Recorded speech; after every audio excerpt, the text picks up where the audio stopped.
Pessoal, na aula passada eu já estava tratando dos históricos, então a gente vai dar continuidade agora a esse tema para encerrar. Vamos ver. Aqui eu passei uma tabelinha onde a gente vê aí como os históricos evoluíram a partir da abordagem de cada autor, o que cada autor se responsabilizou dentro do contexto bíblico, não é?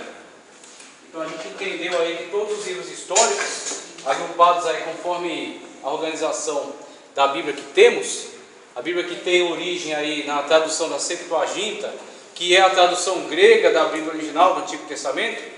Então essa organização de livros conta esses livros históricos aqui, que estão presentes na nossa Bíblia: Josué, Juízes, Samuel, né, 1º e 2º Samuel, 1º e 2º Reis, 1º e 2º Crônicas, Esdras, Neemias e Esther. Então todos esses livros que fazem parte, que compõem os históricos das Bíblias que temos, cobrem todo esse período da história, desde 1406, que é o período da entrada de Josué em Canaã, até o período de 400 a.C., que é o fechamento do cânon. Então temos a abertura do cânon com a inspiração do Espírito Santo para iniciar o trabalho de escritura, né, de registro sagrado da revelação divina, com Moisés, em pelo menos 1445 a.C. E de Moisés temos a constituição do Pentateuco, né, os 5 livros que Moisés escreveu: Gênesis, Êxodo, Levítico, Números e Deuteronômio. Então, com esses 5 livros constituídos por Moisés, após essa época, já em 1416 a.C., temos aí a transferência da autoridade de Moisés para Josué. O contexto aí é antes da entrada em Canaã. Após Moisés morrer, né, Moisés subiu ao monte lá, ele morreu. Josué dá início à obra que havia sido começada com ele, e com a continuidade dada por Moisés, vem o contexto histórico agora pós-Pentateuco. O pós-Pentateuco é abordado dentro dos livros históricos. Josué, entrada em Canaã, estabelecimento em Canaã, monarquia, aí temos 1º e 2º Reis, onde temos a ascensão, a divisão da monarquia e a queda da monarquia das 10 tribos do norte, depois o exílio da tribo de Judá, que é abordado aí por 2º Crônicas e por 2º Reis e 2º Crônicas. E aí temos o período de 931 a 536. Então aqui cativeiro babilônico e aqui retorno do cativeiro babilônico. Em 536 vem o decreto de libertação de Judá do cativeiro babilônico, o regresso deles em 3 fases, com Zorobabel, né? Com Esdras e com Neemias. E teve ainda uma 4ª expedição de Neemias. Neemias fez 2 expedições trazendo pessoas de lá, da Babilônia, de volta para a terra de Canaã, volta para a terra de Israel, reconstruindo Jerusalém e estabelecendo o povo na terra. Então isso aqui só para a gente se situar de novo no que estávamos tratando. Então esses livros dizem respeito a esse período da história, e o contexto, o palco da história dos livros é esse aqui, a terra de Canaã. Então temos aqui as tribos de Israel, tá? A constituição das tribos de Israel, conforme aquilo que foi determinado por Moisés no Pentateuco. Então no Pentateuco ficou estabelecido por Moisés quais seriam as possessões das terras de cada tribo de Israel, Então Moisés estabelece na lei o que seria a posse de cada tribo.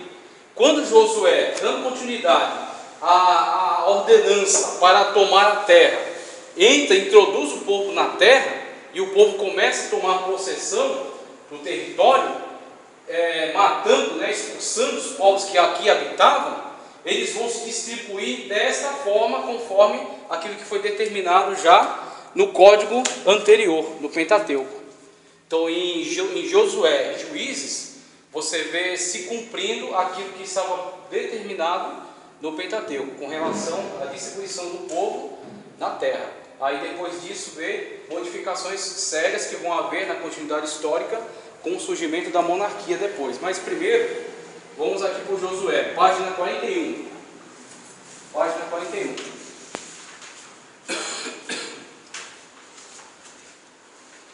como é interessante, o livro de Josué,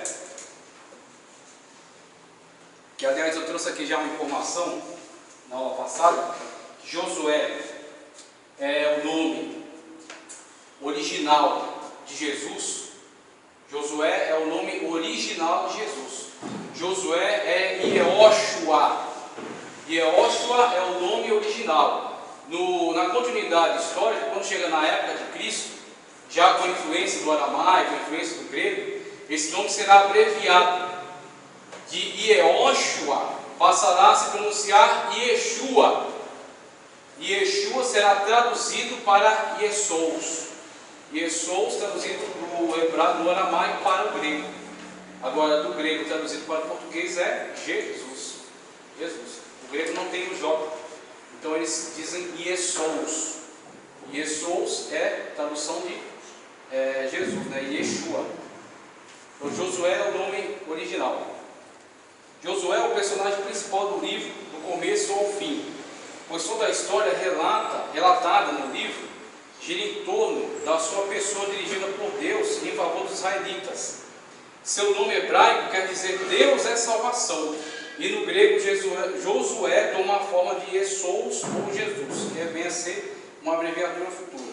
Aí vem a autoria e data da composição do livro. Não sabemos exatamente quem escreveu e nem quando foi escrito o livro de Josué, embora a tradição judaica afirma que foi o próprio Josué quem escreveu todo o livro, com exceção dos últimos versículos atribuídos a Finéias, neto de Arão. Mas essa afirmação judaica tem sido seriamente questionada por vários motivos que explicaremos a seguir. Então, a primeira informação que o teólogo nos fornece aqui é acerca de uma tradição que traz uma informação acerca da autoria. Mas essa tradição que afirma a autoria de Josué pelo próprio personagem, apesar de ser uma tradição judaica importante, ela não goza de subsídios históricos suficientes. Então é uma tradição que traz o objetivo simplesmente de dar uma explicação. Então os rabinos judaicos ao longo da história, eles deram uma explicação acerca da autoria dos livros. Eles atribuíram a autoria do livro de Josué ao próprio personagem. Só que algumas dificuldades históricas vão revelar que essa tradição judaica não goza de tanta autoridade. Que na verdade o processo de composição do livro de Josué, bem como do livro de Juízes, bem como do livro de Samuel, que vamos ver mais adiante, eles não necessariamente foram compostos pelo próprio autor. E aí a questão que eu já havia discutido na aula passada: o que Josué era? O que Josué fazia da vida? Josué era um grande comandante, ele era um militar, ele era um grande líder, né? Ele era a pessoa que tinha dedinho na mão o poder político e militar, concentrava em sua mão o poder político e militar da situação, da época, da transição de um povo nômade, que era a situação de Israel no momento, um povo nômade, um povo que não tinha sede fixa ainda. O tabernáculo era um tabernáculo móvel, que aliás o único elemento real de unificação de Israel era o tabernáculo. Israel era na verdade várias tribos com patriarcas diferentes, tendo que conviver junto, conviver em comum. Mas o sentimento de unidade nacional é dado pelo tabernáculo. Todos estão unidos em torno de um pacto feito com Javé no Monte Sinai. Então, a partir desse pacto, eles estão constituídos num povo, o povo de Javé, que está peregrinando na terra, o povo nômade. E aí Josué tem a incumbência de conduzir esse povo da transferência do nomadismo para o povo com sede, um povo estabelecido, uma nação estabelecida, um povo sedentário. Sedentário vai ser a pessoa que tem uma sede, um local específico, designado, que não fica perambulando por aí, né, como ciganos ou como outros povos nômades. Então o que acontece? Josué, dentre essas atribuições, não seria muito lógico entender que Josué empregou muito tempo da sua vida, muito tempo da sua carreira, redigindo, escrevendo, como outras pessoas que tinham atribuições diferentes da dele puderam ter oportunidade.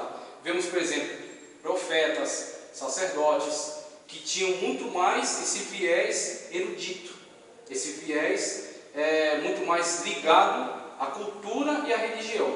Então Josué, dentro do seu contexto, não é difícil entendermos que Josué não tenha se envolvido diretamente com o processo de escrita, mas sim que alguém tenha escrito o livro contemporâneo a Josué, fiel aos fatos, inspirado pelo Espírito Santo, e não deve esse livro ter outro nome, porque trata deste personagem.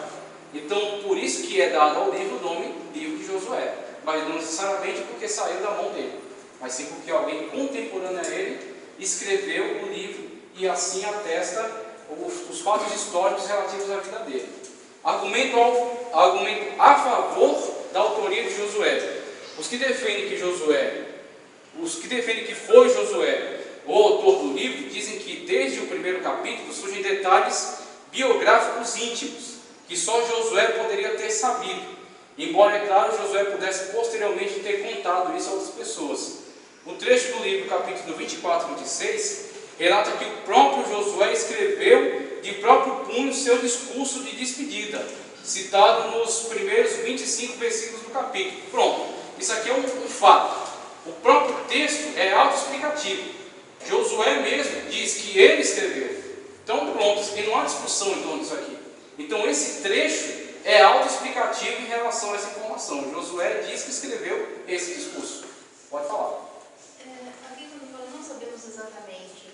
Isso é irrelevante para a nossa fé, saber com exatidão quem escreveu o texto A, o texto B, o livro A, o livro B, ou o que importa e a gente tem que ater a nossa fé é o que está escrito. Aí tem livros. Porque assim, um teólogo acha que sim, outro diz que não. E aí, você acredita em quem? Se os dois são Tem livros, tem questões, são doutrinas fundamentais para a salvação, são indiscutíveis. Por exemplo, Jesus Cristo é o Senhor. Só através de Jesus há salvação. Isso é uma doutrina fundamental indiscutível. Então você pode ir para a presbiteriana, você pode ir para a Adventista do Sétimo Dia, apesar que eles deturpam essa doutrina, quando afirmam que a salvação tem que ser também através da guarda do sábado. Então não é mais só Jesus, mas também a guarda do sábado. Mas eles dizem que Jesus é o Salvador deles. Se você vai para a cristã também, se você vai para a universal também. É uma doutrina indiscutível.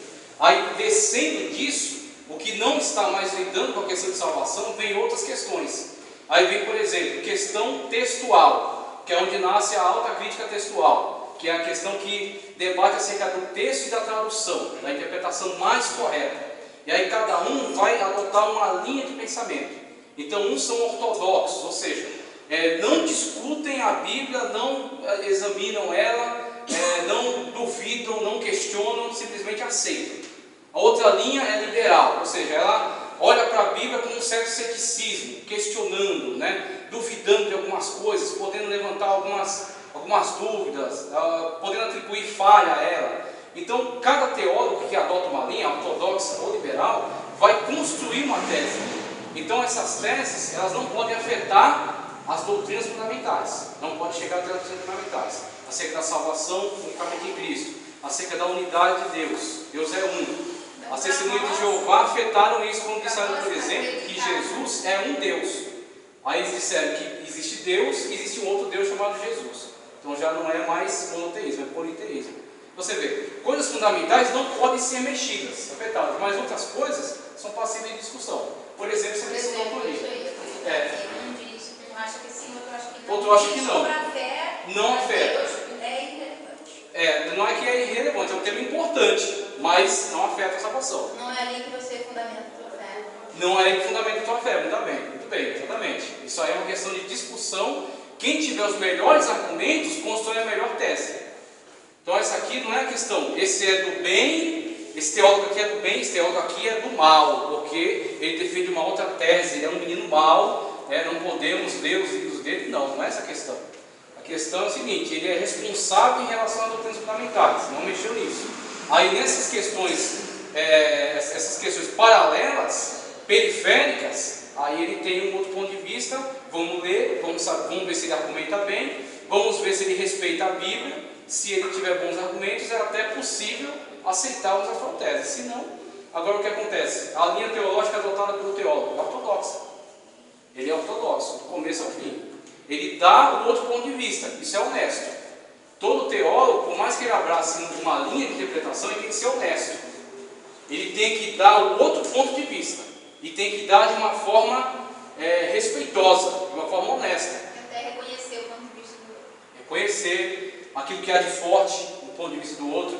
A autocrítica textual, que é uma área da teologia liberal, ela levantou muitas dúvidas em relação à Bíblia. Só que, dentre algumas dúvidas que eles levantaram, algumas coisas acabaram sendo úteis, porque levaram uma pesquisa mais aprofundada. Quando você levanta um questionamento acerca de uma questão que para você é muito certa, por exemplo, eles levantaram questionamentos sérios em relação à autoria de Moisés do Pentateuco.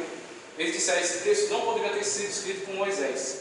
Esse texto foi escrito na época de Salomão por um autor anônimo que atribuía a Moisés. Por eles levantarem esses questionamentos, os ortodoxos se empenharam numa pesquisa mais aprofundada e descobriram alguns argumentos, alguns artefatos arqueológicos, algumas evidências que comprovaram com mais força o seu argumento de que aquele texto era tão possível ser escrito na época de Moisés como foi.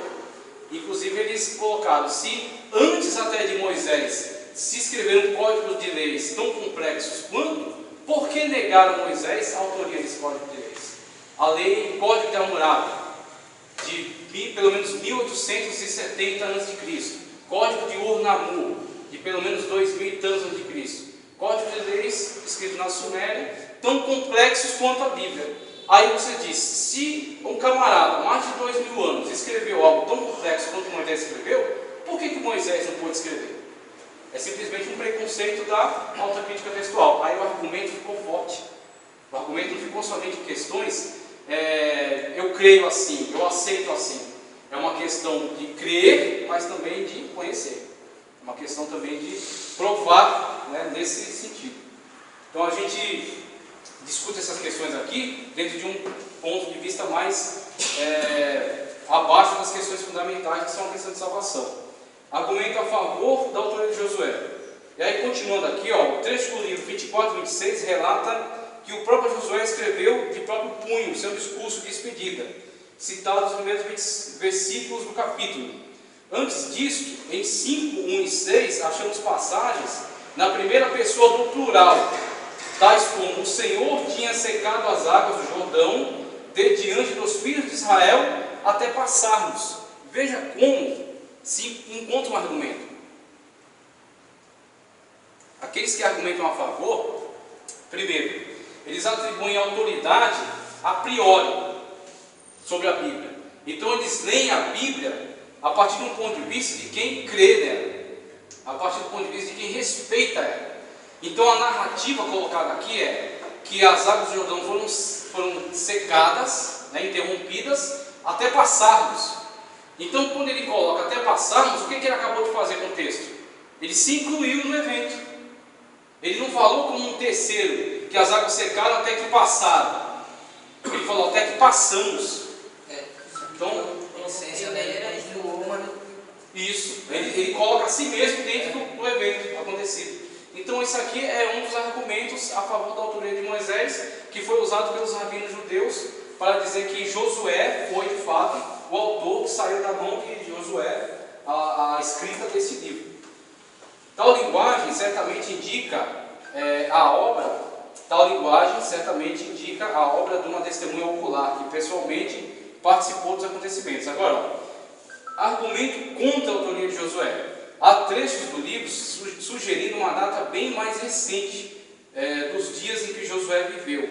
Embora isso possa ser anacronismos ou adições inspiradas no texto sagrado, e aí, voltando aqui à aula passada, né, aula retrasada na verdade, quando eu ministrei sobre esse tema aqui, um anacronismo, ou seja, um elemento histórico estranho inserido naquela época. E aí eu gosto de usar esse exemplo aqui, que eu acho que é o mais simples. Um anacronismo presente hoje.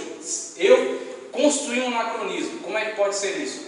Por exemplo, eu dizer aqui, eu estou escrevendo um livro que relata uma história que aconteceu em 1970. Aliás, perdão, 1870. Essa história aconteceu em 1870. Aí eu falo assim, que em 1870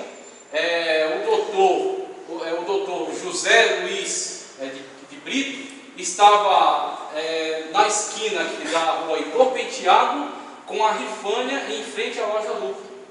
Isso quando? Em 1870. Aí o que acontece? Veja que em 1870 é impossível haver Heitor Penteado, talvez não houvesse essa rua ainda, é impossível haver a esquina da Heitor Penteado com a Rifânia, porque também não havia a Rifânia, e também é possível haver as lojas Lucro, porque foi fundada em 1900 e tampinha de garrafa, sei lá quando. Então o que acontece? Essa referência que eu dei para vocês é anacrônica. Ela está inserida numa época a qual ela não pertence. Então ela é estranha aquela época.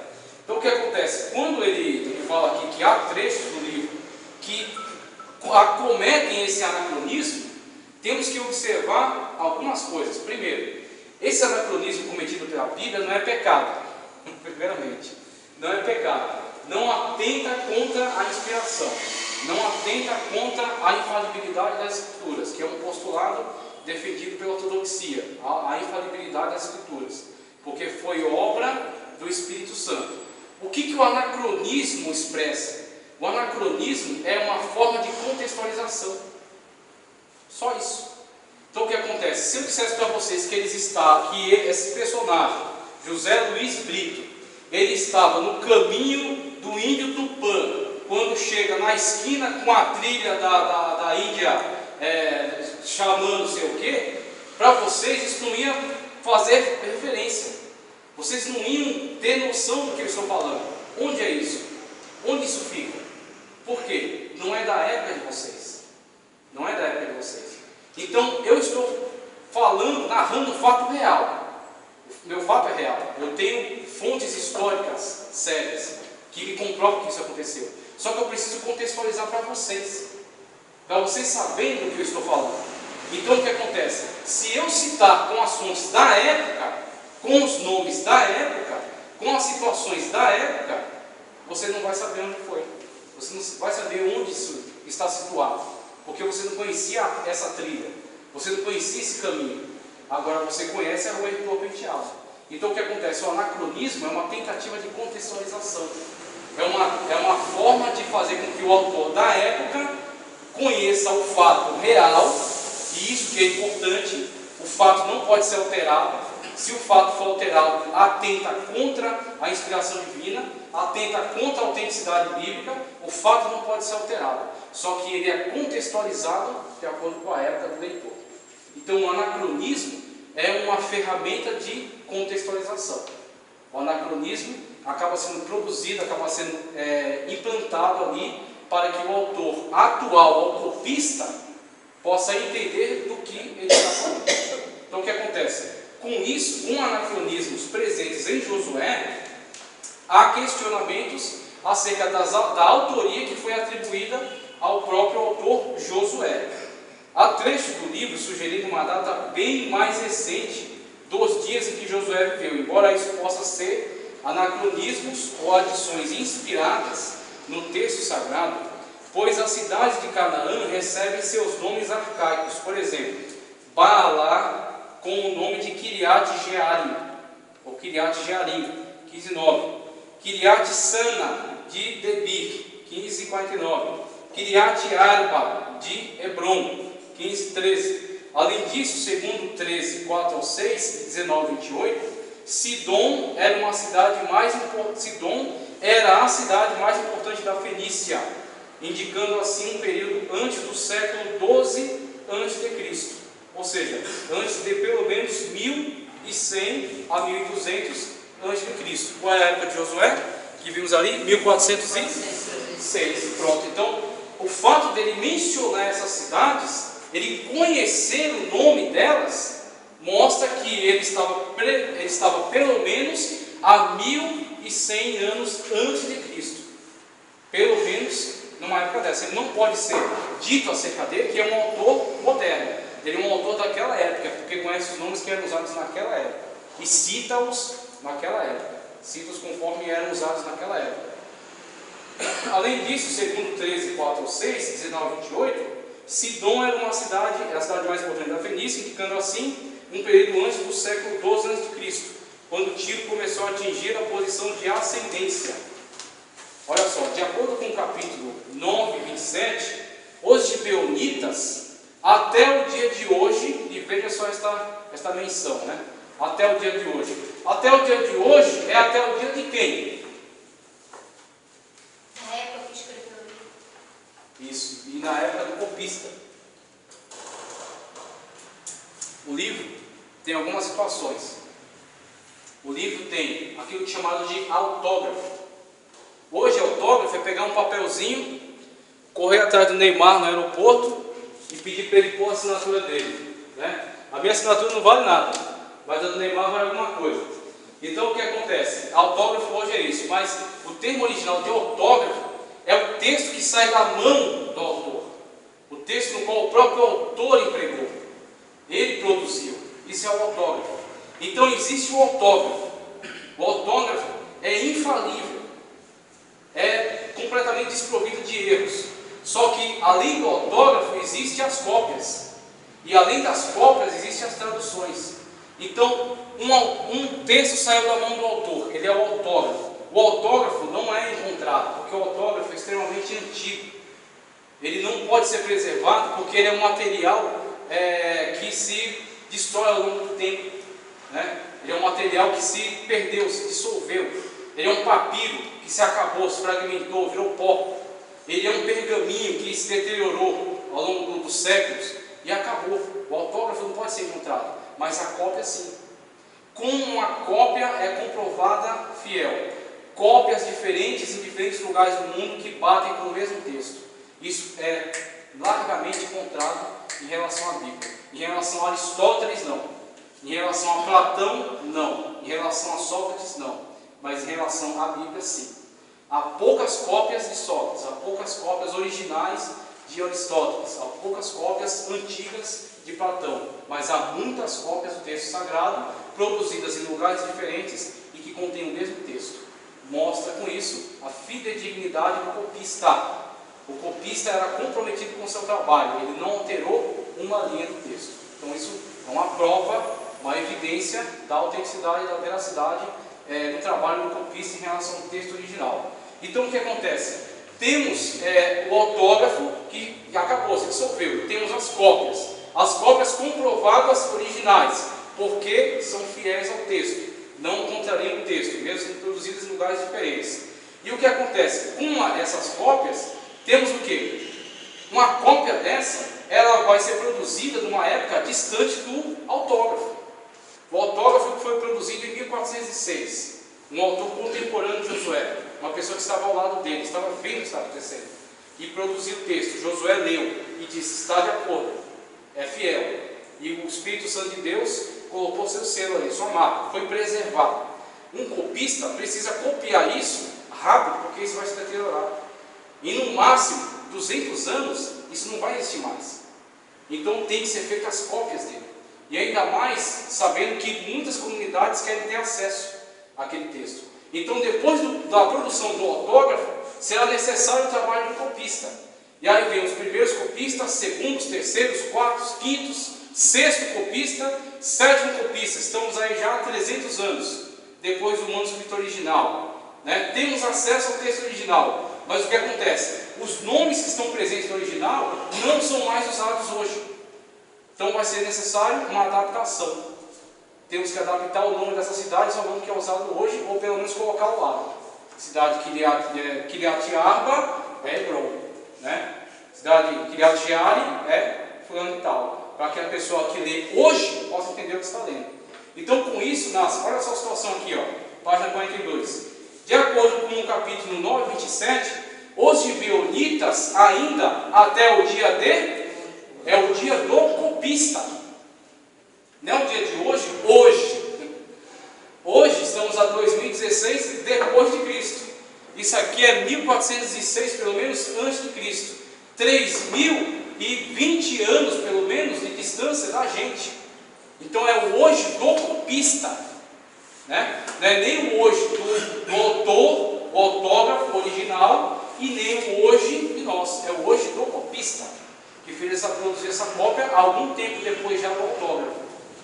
até o dia de hoje, eram rachadores de lenha e tiradores de água para a congregação e para o altar do Senhor, assim como Josué ordenara. Aí dá essa informação. Até o meu dia de hoje, na minha atualidade, eles são rachadores de lenha e tiradores de água, conforme Josué havia ordenado. Vê que Josué para ele já é passado. Para o autor desse trecho aqui, Josué para ele já está no passado.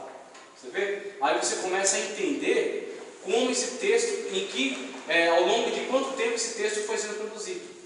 Quem participou da produção e depois das cópias. Você começa a ver as marcas dele ali.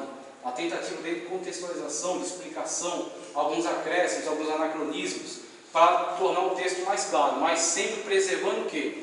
A narrativa, a autenticidade dos fatos. Os fatos não podem, em hipótese alguma, ser alterados. Ele só pode sofrer uma pequena contextualização de nomes para que possa facilitar o entendimento. Era um rachador de lenha, assim como Josué ordenava. Isto já não seria possível dizer no reinado de Saul. Se podemos confiar na narrativa de 2 Samuel 21, 1 ao 9, que os gibeonitas tinham sido massacrados por Saul e os sobreviventes perdido seu direito de trabalhar conforme se verifica acima, certamente as referências a Jerusalém, tais como 18, 16 e 28, demonstram claramente que na época da sua composição a cidade era habitada pelos jebuseus e que ainda até então não haviam sido capturados por Davi. O que essa informação tem de relevante para nós?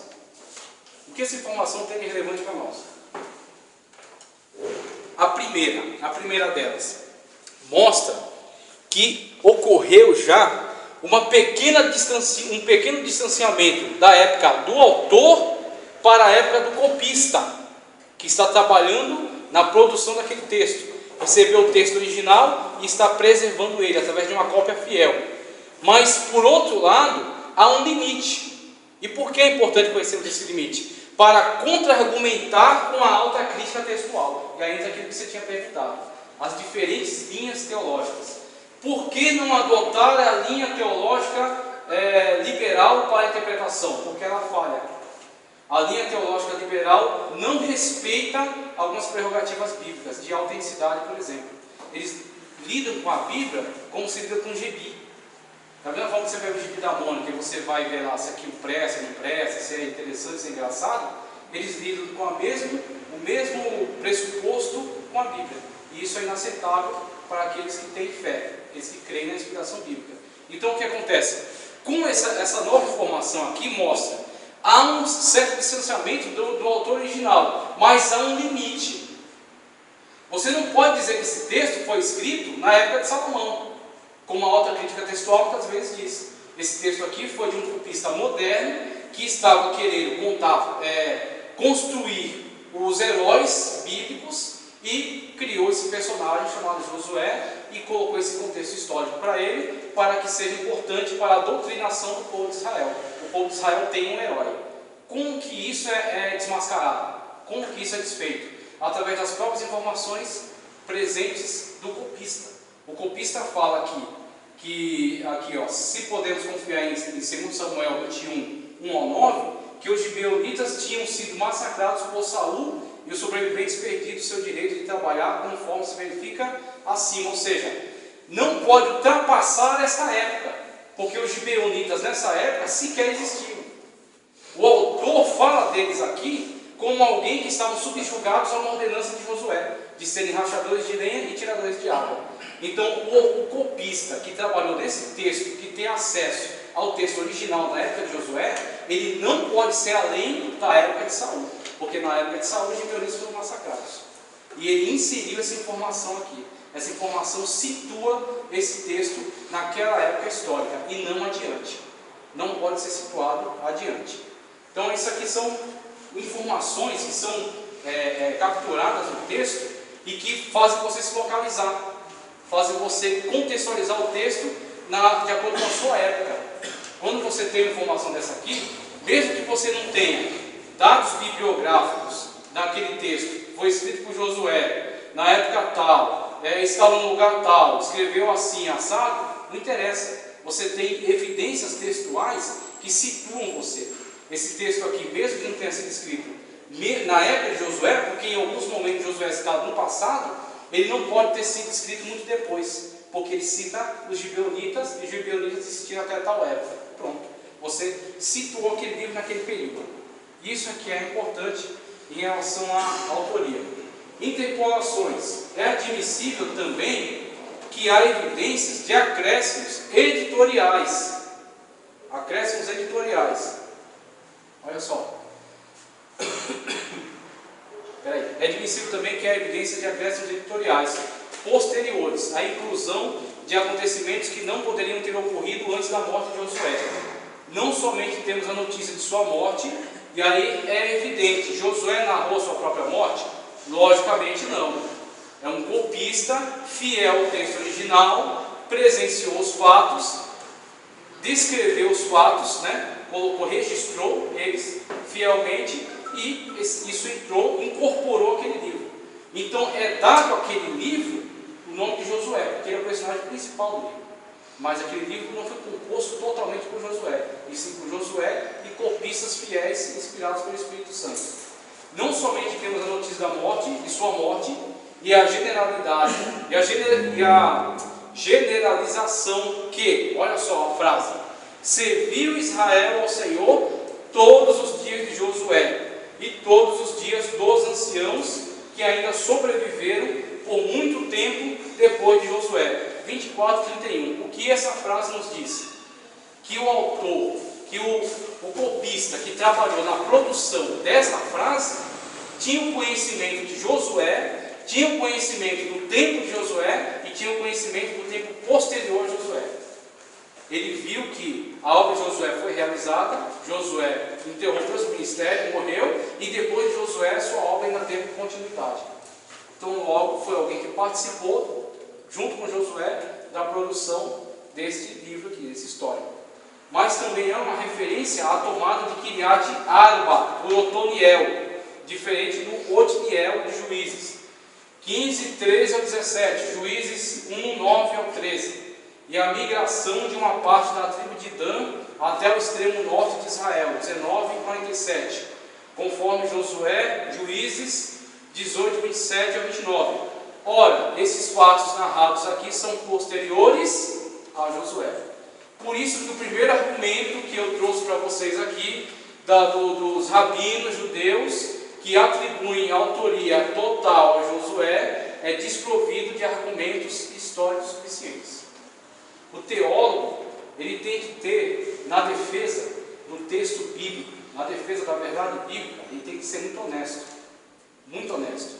Quando você falta com a honestidade, você abraça um determinado argumento, porque você entende que ele seja o mais bonito para a Bíblia, você incorre um grande risco de ser completamente contraditado e o seu argumento ser jogado por terra e, juntamente com o seu argumento, a credibilidade bíblica.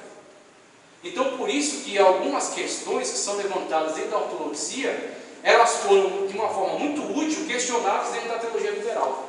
A teologia liberal, mesmo com as suas questões complicadas que surgem, porque são céticos, eles são anti-sobrenaturais, eles não creem em sobrenatural, não creem em inspiração divina, mas quando eles lançam essa análise sobre o texto bíblico, eles fazem com que os ortodoxos trabalhem de uma forma mais empenhada. E trabalha de uma forma mais séria, mais profissional. Quando se trabalha de uma forma mais profissional, descobre-se a verdade, descobre-se os argumentos mais fortes. Então, com isso nós temos aquele velho argumento usado pela tradição rabínica, não é útil como verdade, não é útil como veracidade. Ele cai por terra diante de argumentos mais fortes. Então temos que entender. Aí nós temos oportunidade de entender a verdade. Como isso foi construído? Como isso foi feito? Se isso foi feito desta maneira, não é que eu vou a partir de agora dizer, se Josué escreveu tudo isso aqui, então isso aqui não é inspiração divina. De forma alguma. Surpreende mais ainda, porque mesmo Josué não tendo escrito a totalidade do livro, o livro é completamente inspirado e harmônico. Então você vê, o Espírito Santo de Deus trabalhou através de Josué e trabalhou através dos copistas. Exatamente, pessoas anônimas que não quiseram colocar seu nome na história. contribuíram, narraram, foram fiéis aos fatos e atribuíram o livro a Josué. Essa é a questão. E aí vemos... Josué foi escritor. Alguma parte, sim. As partes que ele mesmo disse. Eu escrevi isso. Ele fala, eu escrevi esse discurso, eu escrevi isso aqui. E aí há uma possibilidade. Josué tenha contribuído com muita escrita autobiográfica, né? Mas que Josué escreveu todo o livro, não. Josué e colaboradores e copistas. Conteúdo e intenção do livro. Aqui o conteúdo é muito tranquilo. Daqui a pouco é intervalo já. Tem que andar. Olha só, o conteúdo é muito tranquilo.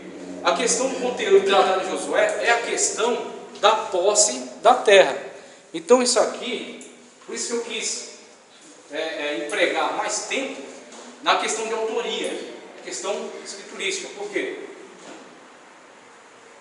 Isso aqui é uma questão básica de leitura bíblica. Ler o livro de Josué, entender o livro de Josué. É diferentemente de livros de escatologia, por exemplo, né? Apocalipse.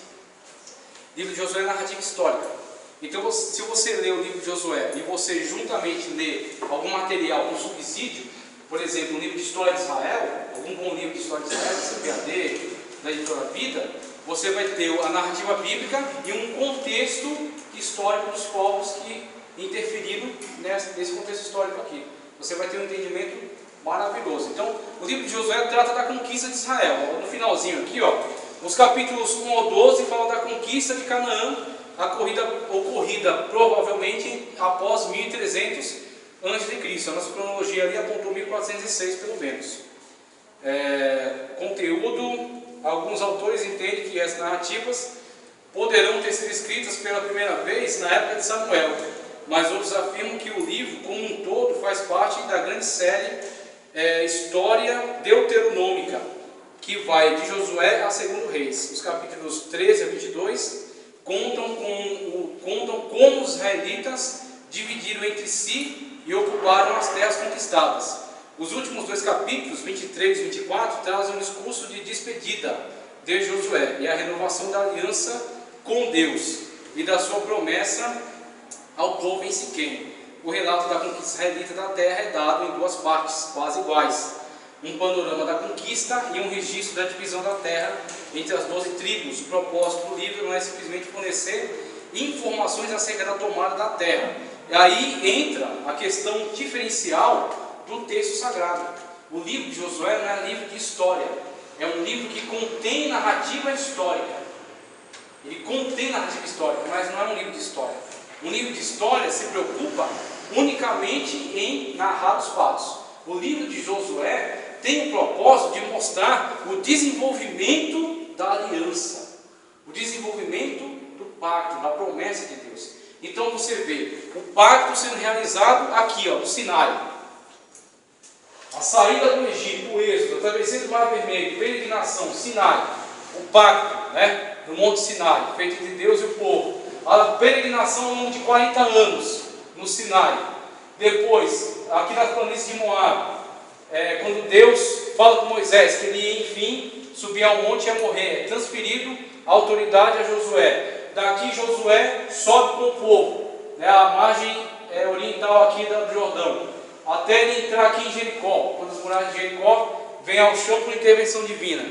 Com essas narrativas você não tem simplesmente uma contação de história, o que você vê no livro de história geral. Você vê profecia, promessa e cumprimento, realização. Por isso que o livro de Josué, ele é inspirador. Ele é inspirador. Inclusive é um dos subsídios mais usados pelos neopentecostais, que desenvolvem aí vários tipos de pregação triunfalista. Claro que o livro de Josué não tem esse escopo de ser um livro de pregação triunfalista, mas é muito usado para isso, porque tem esse impacto, tem esse impacto da promessa e do cumprimento da promessa na vida do povo. Então, encerramos aí aquilo que Deus vai falar sempre do livro de Josué. Tema e lição principal do livro, tranquilo, acerca da realização daquilo que Deus já havia prometido. A gente vai agora para o livro dos Juízes. Livro dos Juízes, aí tem esse trecho, tem esse texto, essa imagem aqui, e tem essa outra. Vamos ver que horas já são. 9 horas? Dá para ir mais um pouquinho, né? Livro dos Juízes, daqui a pouco a gente dá um intervalo. dar uma descansada. Vamos entrar então no livro de Juízes já. Juízes, tem 21 capítulos e 619 versículos. Título: o nome hebraico desse livro é Shofetim, que significa juízes, ou líderes executivos. Esse nome deriva dos líderes Shofetim, que libertaram Israel de uma série de opressores estrangeiros durante um período compreendido entre a morte de Josué e o começo da monarquia. Então, com isso temos os livros, alguns deles, o nome que é dado pelos judeus a eles, às vezes se baseia no trecho inicial, como por exemplo Bereshit para Gênesis, que é no princípio, né? Como por exemplo Ve-Eleshemó para Êxodo, que é quando saíram, né? Saíram da terra. O livro, agora outros livros são dados conforme tema, por exemplo Levítico, que é chamado Vaikra para os judeus, ou Sefer Kohanim, que é livro dos sacerdotes, ou lei dos sacerdotes, e para a tradição da nossa Bíblia, que é do grego, recebe um livro também, um nome relacionado ao tema. Então alguns livros são dados nome por causa do início do livro, as primeiras palavras do livro. Outros livros são dados nome por causa do tema principal. Então esse livro é um caso onde o nome foi dado por causa do tema principal. É falado principalmente acerca dos juízes, então o livro chama-se Juízes, do hebraico Shofetim, né? Para nós chegou como Juízes. Conexão com o livro de Josué. Moisés trouxe os israelitas até o limiar da terra prometida. Antes da sua partida, ele entregou o comando do povo a Josué, que conquistou Canaã e introduz o povo na terra. Josué tomou posse da terra, subjugando as tribos cananeias que ali habitavam. Mas nem todos os povos da terra foram subjugados pelos israelitas, ficando ainda muita terra a ser conquistada. Então, com isso temos o estabelecimento com Josué, a transição do nomadismo para uma nação constituída, para um povo sedentário, né? A entrada em Canaã e o estabelecimento, a partir do livro dos Juízes, daquilo que Moisés havia predeterminado já na sua lei, com relação à posse que a cada tribo cabia.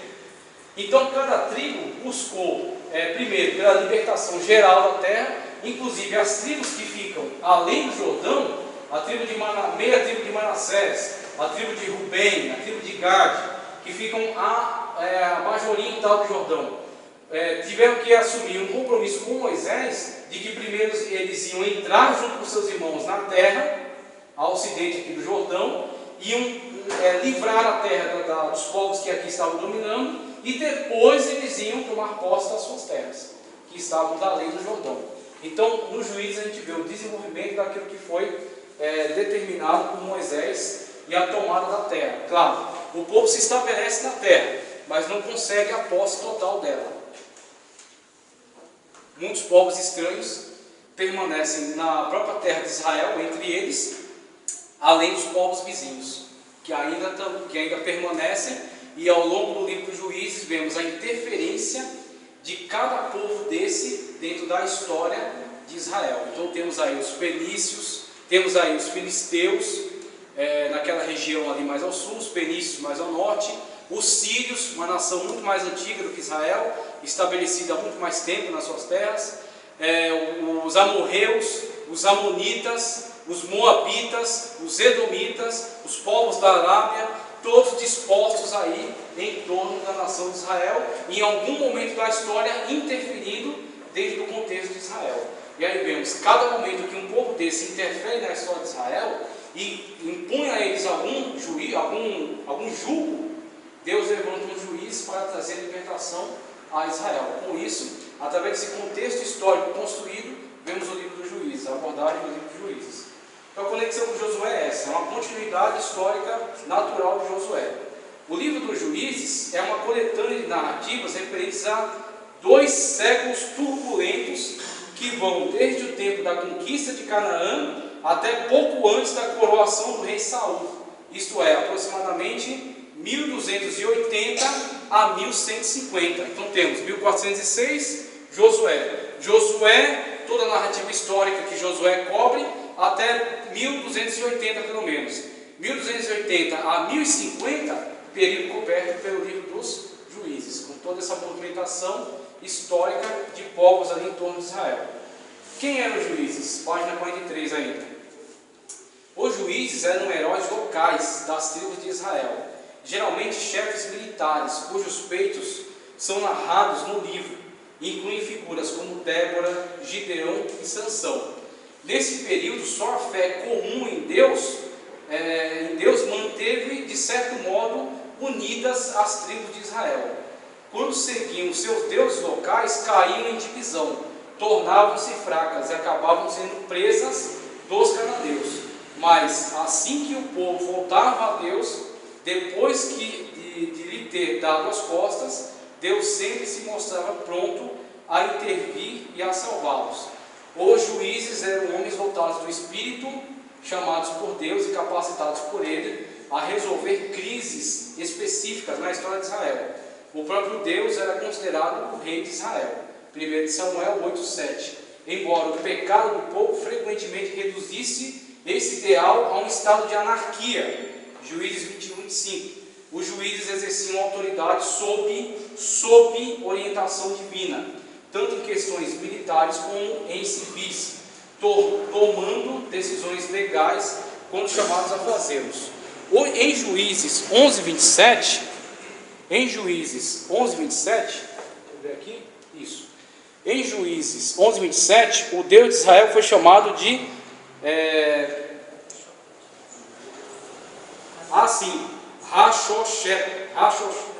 Rashoshepet.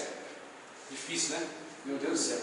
Rashoshepet, o juiz. Os julgamentos de Deus formam uma parte dessa instrução que se conhece como a lei, Torá de Jeová, conforme Salmo 19:9, 119:7. Agora, algumas características que eu quero que vocês percebam aqui, na época dos juízes. Primeiro, quando chega nessa época histórica dos juízes, temos já o povo introduzido em Canaã. Mas mesmo o povo tendo sido introduzido em Canaã, muitos povos estranhos habitando no meio deles. Agora diga para mim, você que é um assíduo leitor da Bíblia, o que Moisés já havia avisado a eles em Deuteronômio? Para que eles expulsassem todos os estrangeiros da terra. Porque se permanecessem estrangeiros no meio deles, eles iam ser levados a cultuar os deuses da terra. E se eles fossem levados a cultuar os deuses da terra, Deus ia repreendê-los severamente. E aí Moisés expõe a eles duas opções, somente duas, entre obedecer e desobedecer. Pronto. Uma vez que o povo naquele momento assume compromisso com Deus, mas ao passar da história não age em coerência com o compromisso assumido, vem as consequências. Quais são as consequências? O povo foi introduzido na terra, o povo tinha que tomar posse, cada tribo da sua parte designada por Moisés. Só que dentro de cada porção de terra dessa, havia restado povos pagãos, cananitas, que cultuavam Baal, que cultuavam Azerá, que cultuavam o sol, que cultuavam Moloque, o deus dos amonitas, tribo dessa região, que cultuavam outros deuses estranhos, o sol, a lua, as estrelas, a terra, cultos de fertilidade, cultos de bestialidade, cultos de sacrifício humano. E quando esses povos que restavam na terra começaram a influenciar alguns israelitas e alguns começaram a sucumbir a esses cultos, veio o contexto que é narrado no livro dos Juízes, com extrema descentralização do povo. Então, qual é a lógica que é muito esclarecida em Juízes? O povo não era ainda uma nação completamente unificada. Não era ainda uma nação completamente unificada. Então, o que Moisés tirou do Egito? Moisés tirou do Egito mais de 600 mil homens escravos, sem contar mulheres, crianças e idosos, que aí sobe aí para número de milhões. Pelo menos 600 mil homens escravos, que não tinham uma vida, não sabiam lidar com a liberdade, não sabiam lidar com o culto, não sabiam lidar com a administração, que estavam subjugados a um povo pagão. E aí, quando eles peregrinam 40 anos, aquilo já é uma purgação de todas aquelas práticas pagãs que eles haviam aprendido lá no Egito, para poderem entrar no pacto com Deus. Quando são introduzidos na terra, eles começam a afrouxar de novo. Eles começam a afrouxar, começam a dar ouvidos aos cultos pagãos que estão presentes na terra. Só que o que acontece? A nação, ao passar do tempo, ela vai sofrendo uma unificação. Vai sofrendo uma unificação, principalmente na monarquia. Nessa época dos juízes, a tribo de Manassés oriental pouco se importava com o que pensava a tribo de Efraim. A tribo de Judá não estava nem aí com o que estava acontecendo com a tribo de Asser. A tribo de Asser não se importava muito com o que estivesse ocorrendo com a tribo de Benjamim. Cada um buscava os seus interesses, cada um buscava o seu quinhão, cada um buscava a sua terra e aquilo que pudesse ganhar a terra. Então temos em Juízes um quadro de muita descentralização. Qual era o elemento centralizador de Juízes? O tabernáculo. O tabernáculo, na época de Juízes, você não ouve falar de templo ainda. É um tabernáculo móvel ainda. Por quê? Qual era o propósito?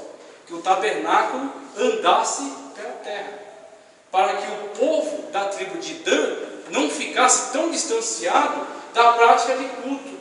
Se o tabernáculo ficasse somente em Judá. Jerusalém fica aqui, ó. Aqui é Hebron, aqui é Jerusalém.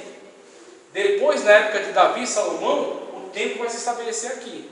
Aí não vai haver mais tabernáculo circulando. As peças do tabernáculo vão ser trazidas para dentro do templo. Mas nessa época de Juízes havia o tabernáculo ainda, e a intenção é que ele circulasse pela terra, para que o povo pudesse estar constantemente voltando-se novamente para Deus, para o culto a Deus, que era a única coisa que unificava eles. O que Asser tinha a ver com Simeão? Pouca coisa, a não ser que ambos eram adoradores de Deus. Tinha a descendência, ou a lembrança de que todos eram filhos de Jacó? Sim, mas ao passar do tempo, isso vai ficando cada vez mais lendário. Isso não é uma realidade só na vida deles, na sua vida também. Diga para mim qual é o nome do seu tataravô. Do seu tataravô. De repente a senhora é prima da irmã G e nem sabe. Porque às vezes, se você for traçar uma árvore genealógica, às vezes lá atrás teve um ascendente que veio de Portugal e se casou com uma índia, e aí vem um tronco genealógico para cá, outro tronco genealógico para lá. Você nem sabe, né? É uma sugestão já, se quiserem depois fazer uma pesquisa. Então o que acontece? Essa noção de que eles eram ambos, todos eles, filhos de Jacó, do patriarca comum, isso vai se perdendo com o tempo, com a história. Vai nascendo filho do filho do filho do filho, e cada um vai crescendo no seu contexto e buscando seus objetivos. E aí o que acontece? Qual o único elemento unificador? O culto a Deus, o culto a Jeová. São todos povos de Jeová. Agora o que acontece se Naphtali embarca aí em culto idólatra? Não quero mais saber de Jeová, né? Jeová não está me dando nada. Eu vou começar a adorar Baal, porque o povo que adora Baal é o povo da Síria, uma grande nação, uma nação milenar. Então eu vou adorar Baal. Aí começa a fazer sacrifício para Baal. O que acontece lá? Aí vem a Síria e domina Naphtali. Aí o que acontece? Até o povo se subordinar a Deus de novo, se submeter a Deus de novo. Aí quando o povo clama a Deus, levanta um juiz aqui. Só que o juiz que é levantado aqui não tem nada a ver com o povo daqui. Essa é a época dos juízes. Os juízes atuam de acordo com a situação necessária no lugar específico. O juiz, ele especificamente atuava nas tribos, é isso? Isso, exatamente, tribos, em 2 tribos, 3 tribos, uma tribo só, dependendo do local e da circunstância. Pode ir. Na Bíblia, às vezes tem uma expressão que diz assim: Paulo juízo e julgou a Israel de tantos anos. Aí o caso não se refere a todo Israel? Não, nenhum juiz conseguia julgar todas as tribos de Israel. Ele julgava uma parte de Israel. E aí o que acontece? Muitas vezes não havia um outro juiz em outra tribo. Se eles precisassem de alguma decisão importante, alguma liderança, eles buscavam naquele juiz. Mas ele estava naquele lugar, naquele local. Ele era importante naquele local. Pode perguntar, você quer Então, ver? os juízes contemporâneos. Então. Isso, de acordo com a época. Então a gente vai ver aqui, muitos juízes atuaram em épocas juntas até. Um juiz atuando no norte, outro no sul. Então tem situações que juiz atua